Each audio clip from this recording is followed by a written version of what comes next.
জোর করে জমি দখল এবং বেআইনি নির্মাণ মামলায় ইডির দ্বিতীয় সাপ্লিমেন্টারি চার্জশিট পেশ। গ্রেপ্তারি 60 দিনের মাথায় কসবার সিন্ডিকেট মাফিয়া সোনা পাপ্পু ওরফে বিশ্বজিৎ পোদ্দারের বিরুদ্ধে চার্জশিট।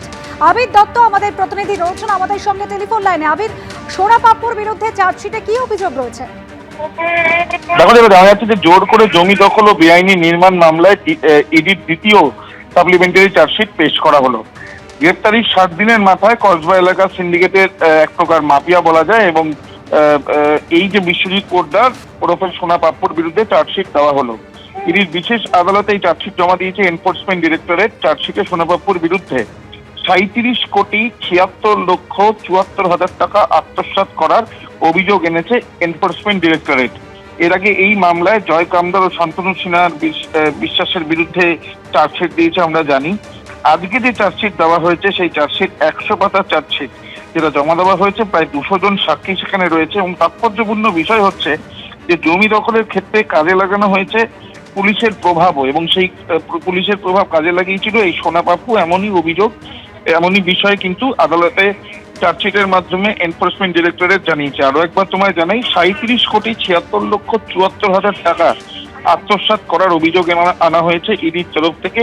এই যে সাপ্লিমেন্টারি চার্জশিট, দ্বিতীয় সাপ্লিমেন্টারি চার্জশিট যেটা সোনা পাপ্পুর বিরুদ্ধে দেওয়া হয়েছে, তার বিরুদ্ধেই এই বিপুল অঙ্কের টাকা আত্মসাৎ করা। যেই জমি দখল করে সেই জমিগুলোতে বিভিন্ন রকম কনস্ট্রাকশন এবং সেটা সম্পূর্ণ বেআইনিভাবে করে 37,76,74,000 টাকা আত্মসাতের অভিযোগ আনা হয়েছে ইডির তরফে।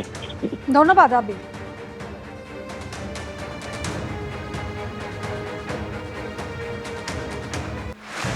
বিধানসভায় সইজাল মামলার তদন্তে সহযোগিতার শর্ত দিয়ে বাড়ল অভিষেক বন্দ্যোপাধ্যায় রক্ষা কবচের মেয়াদ।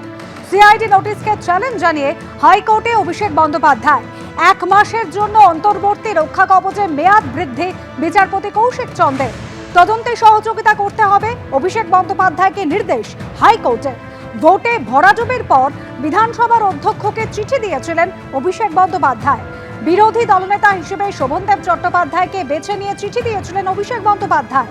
বিধায়কদের সই জাল চিঠিতে একাধিক সই জাল রয়েছে এবং সেই মামলা তদন্তে এবার অভিষেক বন্দ্যোপাধ্যায় রক্ষা কবচের মেয়াদ 1 মাস বৃদ্ধি পেল। বিধানসভায় সই জাল মামলার তদন্ত এবং সেই মামলা তদন্তে সহযোগিতা করতে হবে অভিষেক বন্দ্যোপাধ্যায়কে। এই শর্ত দিয়েই কিন্তু অভিষেক বন্দ্যোপাধ্যায় রক্ষা কবচের মেয়াদ বৃদ্ধি হয়েছে। সিআইডি নোটিশকে চ্যালেঞ্জ জানিয়েছিলেন অভিষেক বন্দ্যোপাধ্যায়, হাইকোর্টে দ্বারস্থ হয়েছিলেন এবং তারপর আদালত জানিয়ে দিয়েছে 1 মাসের জন্য অন্তর্বর্তী রক্ষা কবচের মেয়াদ বৃদ্ধি করা হয়েছে। তবে একই সঙ্গে জানানো হয়েছে তদন্তে সহযোগিতা করতে হবে অভিষেক বন্দ্যোপাধ্যায়কে, এমনই নির্দেশ কলকাতা হাইকোর্টের।